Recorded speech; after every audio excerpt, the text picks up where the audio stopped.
not afraid to tell it like it is. The Scott Thompson Show, weekdays from noon till 3 on AM900 CHML. All right, we talked about this, of course, prior to the weekend. It appears that police did not take a close look at Dylan Millard in connection with the disappearance of Laura Babcock or the shotgun death of his father until Tim Bosma went missing as well. And, of course, we heard on the weekend that Dylan Millard has been charged with 2 more murders, that being the death of his father, which was originally reported as a suicide, and former acquaintance Laura Babcock. The big question is, Babcock's former boyfriend, a man by the name of Sean Lerner, was aware that her phone record showed that the last person that she was in contact with was Dylan Millard. However, until Tim Bosma disappeared, the police never questioned Dylan Millard in the disappearance of Laura Babcock, which seems odd considering he was the last person who spoke to her. You would think they would at least bring him in and question him on this. And, of course, lots of people are asking questions as to why that never happened. And, of course, the bigger question, if, in fact, they had done that, could they have perhaps discovered something and, as an end result, been taken in involving this murder of Laura Babcock? And, as a result, Tim Bosma still be alive today? To talk more about all of this is Ross McLean, crime specialist, security expert, and former Toronto police officer, and he's with us now. Good afternoon, Ross. How are you today? I'm doing good, Scott, and you did an excellent reframe of the whole question here. And you're right, there are a lot of people asking questions about this investigation, how and what happened, but it seems that there's no one in authority that are asking these questions. It just seems to be the public, the media, and online. Why is that? Well, that's a great question. I mean, I think we all deserve to know the answers to these questions. I think it's clear that there's a wide discrepancy between what was reported by the boyfriend about Laura Babcock's disappearance and what the police say that they were told. And, you know, we seem to have a real issue with what is the standard that we're going to have to deal with missing persons in this province. You know, today we have an Amber Alert out for a mother and a young boy because there's a standard for when you put out an Amber Alert. Mm-hmm. Everybody gets on and moves with it. However, we saw what happened with Laura Babcock. She went missing, and I'll suggest to you that, and this isn't by using hindsight, that there were plenty of red flags there that should have indicated for a follow-up and a thorough investigation that weren't followed. Yet you looked at the Tim Bosma case, and the Hamilton police, within a day of looking at that, not having a lot of information, immediately assigned their best homicide investigators to it, and increase the police response to go find him. Why the difference, Scott? Well, you know, even standard or no standard, I'm certainly no detective, but it would seem obvious that that would be, even to a layman, the first thing you would do if there's a person that's disappeared is try to talk to the last person who was in contact with them. I mean, does there even need to be a standard in place? That just seems like common sense. Well, listen, for the sake of getting better, and we don't expect police to be perfect, but we expect them to be good and follow their processes and follow their training. In this case, the detective who last spoke about Laura Babcock said that a missing persons investigation was done and that it was done thoroughly. So obviously there's a process. You have to check that against to see if it's done. We, the public, don't know that. But, I mean, I'm going to suggest to you that when you have the former boyfriend saying that he had the phone records and he brought them to him and he was ignored, and he went so far apparently after that to contact Millard himself, and he asked a question in a way that any good homicide detective would ask. He queried him about being in touch with her, and Millard said he wasn't. So then he said, yeah, what about these? And he pulled out the phone records. And all of a sudden Millard's tone changed and he said something else. So he had this information. He claims he brought it to the police, yet the police say they never learned about those phone records until after Dylan Millard was arrested. Somewhere there's a disconnect. Wow. So now police are saying that they didn't have those phone records. They're saying that they did not have them. You know, the other part, I was just re-listening to the press conference prior to coming on your show, is they said they followed everything that would be standard in a missing person. Well, certainly one of the things you look at is the person's banking activity, their credit card activity, and their phone records to see if anything continues. And what we know is this young woman, who was distressed and had her issues, disappeared. So certainly there's something going on here that is not normal. So where was the follow-up on that? They did not ask for, apparently, a production order of her phone records at that time.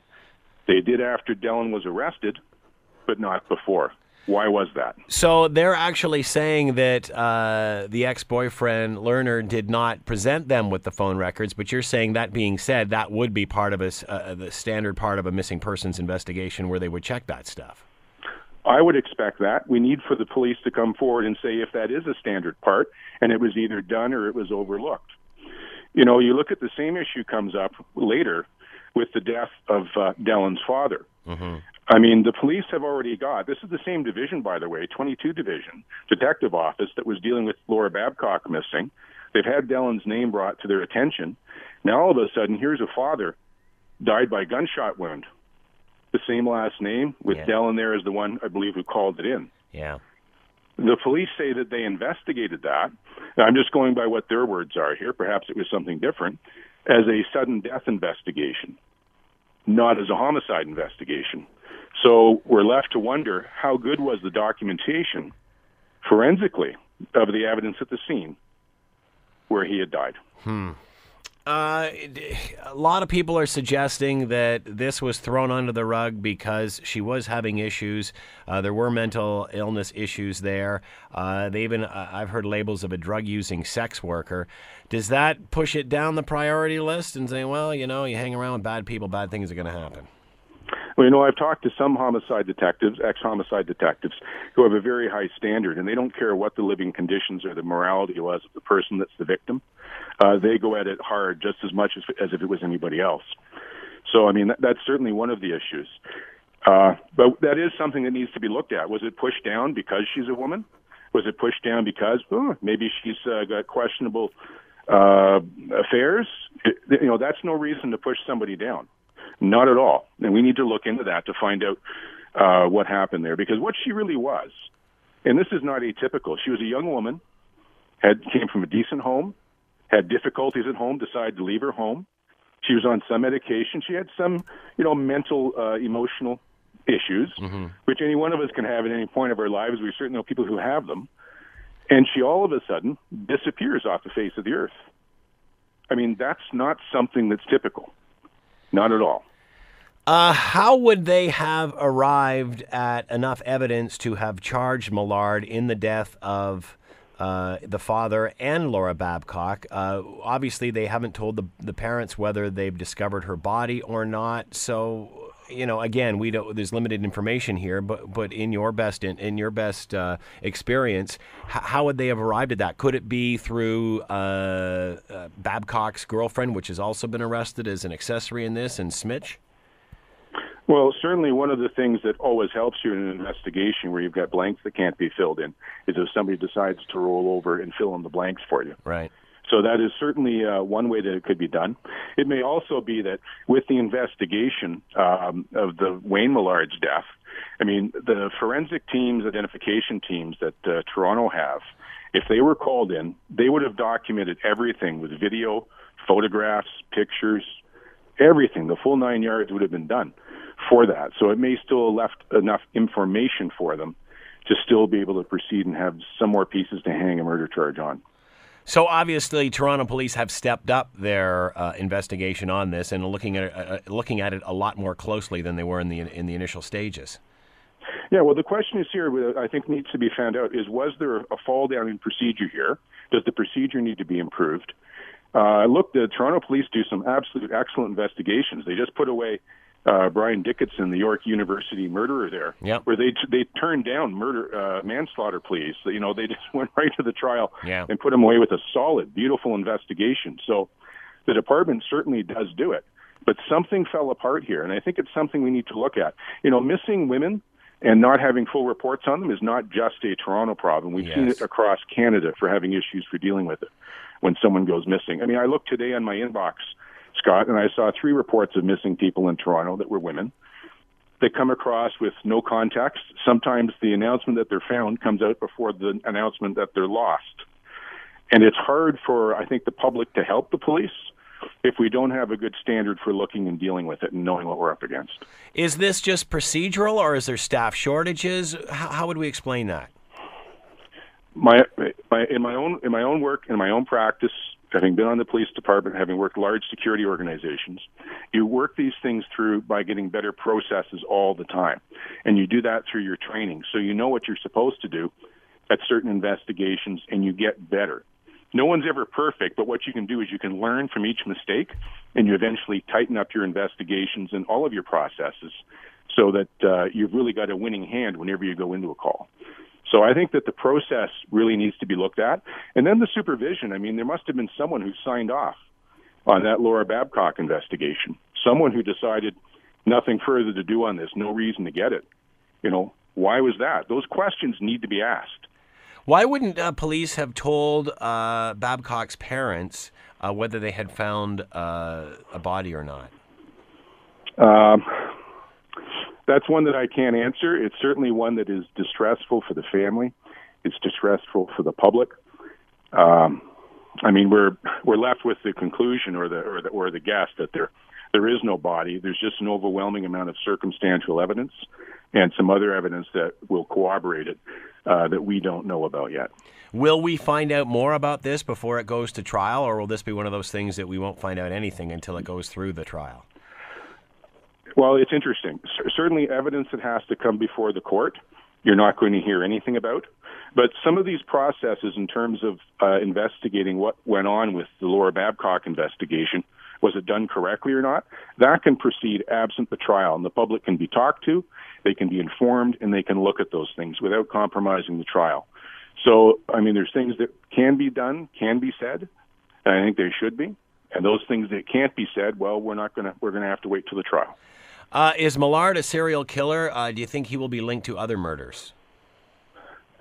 Well, there's certainly, if you did it once, did it twice, or did it three times as alleged, there's certainly no reason not to wonder if it was done more than that.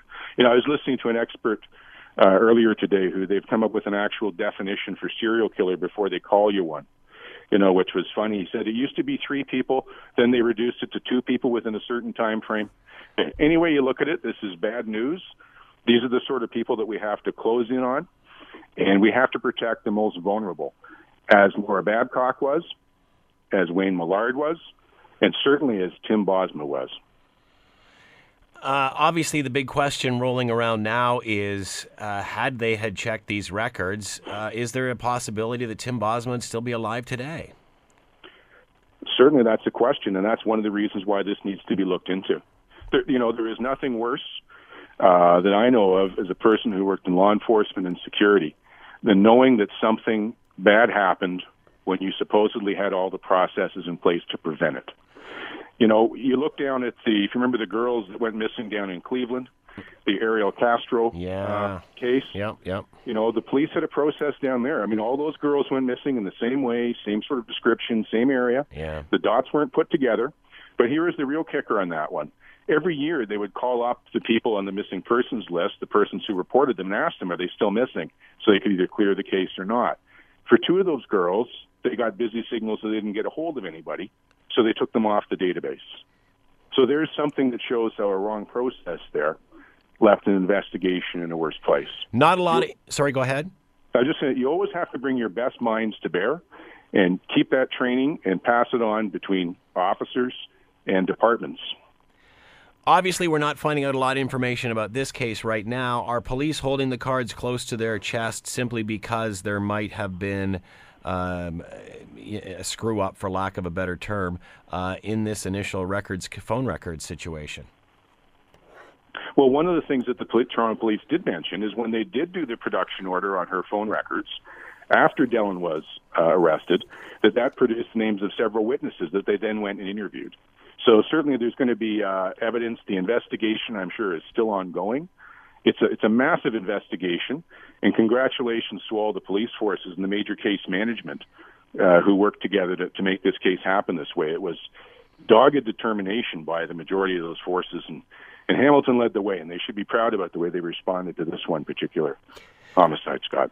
Ross McLean has been with us, crime specialist, security expert, former Toronto police officer. RossMcLeanSecurity.com, RossMcLeanSecurity.com to find out more. Ross, thank you for the time and insight. Much appreciated. Thanks very much, Scott.